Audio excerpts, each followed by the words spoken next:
Hola, ¿qué tal? Et bienvenue sur la chaîne des personnes qui souhaitent avoir un style de vie beaucoup plus sain.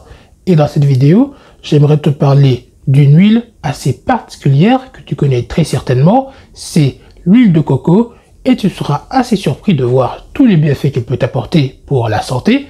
Donc, sans plus de blabla, sans plus de transition, je te dis let's go pour la vidéo. Le premier avantage de l'huile de coco, qui est également sa caractéristique qui la différencie des autres huiles existantes, c'est que c'est une huile qui peut t'apporter de l'énergie. Et oui, c'est plutôt marrant, pour une huile qui ne contient même pas de sucre, c'est dû au fait qu'elle contient des MCT. Alors l'abréviation en anglais ce serait Medium Chain Triglycerides, et en français ça donnerait triglycérides à chaîne moyenne.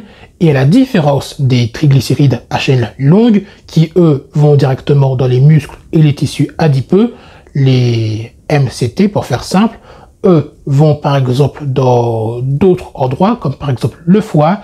Et ce qui est plutôt marrant avec cette triglycéride, c'est qu'elle va agir comme des glucides.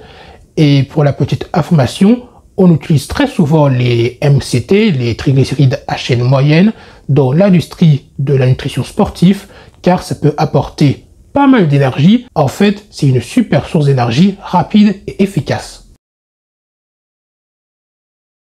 Le deuxième avantage de l'huile de coco, c'est qu'il possède également des propriétés antibactériennes et antifongiques. C'est dû au fait que l'huile de coco contient de l'acide laurique, qui appartient à la famille des triglycérides à chaîne moyenne.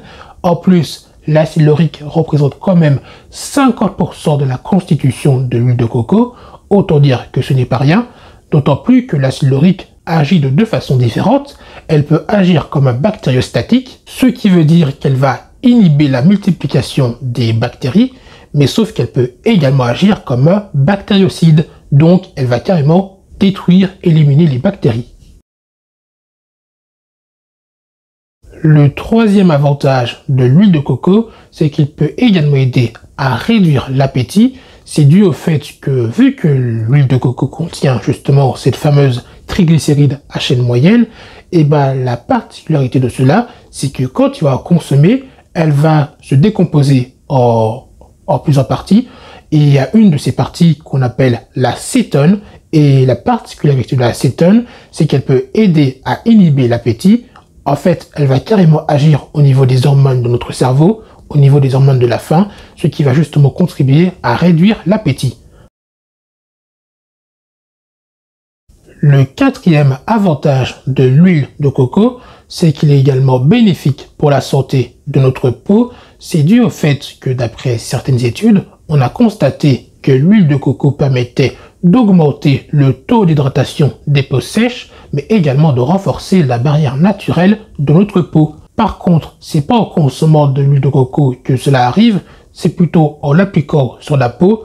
Après, je te dis pas d'acheter de l'huile de coco au magasin et de directement l'étaler sur ta peau, mais plutôt de favoriser des produits bien-être à base d'huile de coco pour justement profiter de ses avantages. Le cinquième avantage de l'huile de coco, c'est qu'il peut également nous défendre, nous protéger potentiellement contre Alzheimer. Alors, Alzheimer, concrètement, comment ça fonctionne? Pourquoi on a ça? En fait, on a Alzheimer quand notre cerveau a du mal à utiliser le glucose comme source d'énergie, sauf que les recherches ont montré que la cétone contenue dans l'huile de coco pouvait également servir de source d'énergie alternative pour remplacer le glucose que le cerveau n'arrive plus à absorber. Sauf que voilà, c'est encore au stade d'hypothèse. Les résultats sont plutôt encourageants, mais ne sont pas suffisamment avancés pour être totalement véridiques. Donc on va voir comment cela évolue dans le temps. Le sixième avantage de l'huile de coco, c'est qu'il possède également pas mal d'antioxydants en fait, parce que déjà, elle contient de la tocophérol, de la tocotriénol, des phytostérols, des flavonoïdes, des polyphénols également, et ils agissent tous comme des antioxydants. Et si tu ne sais pas forcément ce que c'est, les antioxydants, si tu ne sais pas forcément à quoi ça sert, et pour te résumer cela rapidement, c'est un peu comme les protecteurs de notre corps car ils vont nous protéger contre les radicaux libres, qui sont des fichues molécules instables qui peuvent endommager nos cellules, ce qui peut causer un vieillissement prématuré de nos cellules, certains cancers, voire certaines maladies.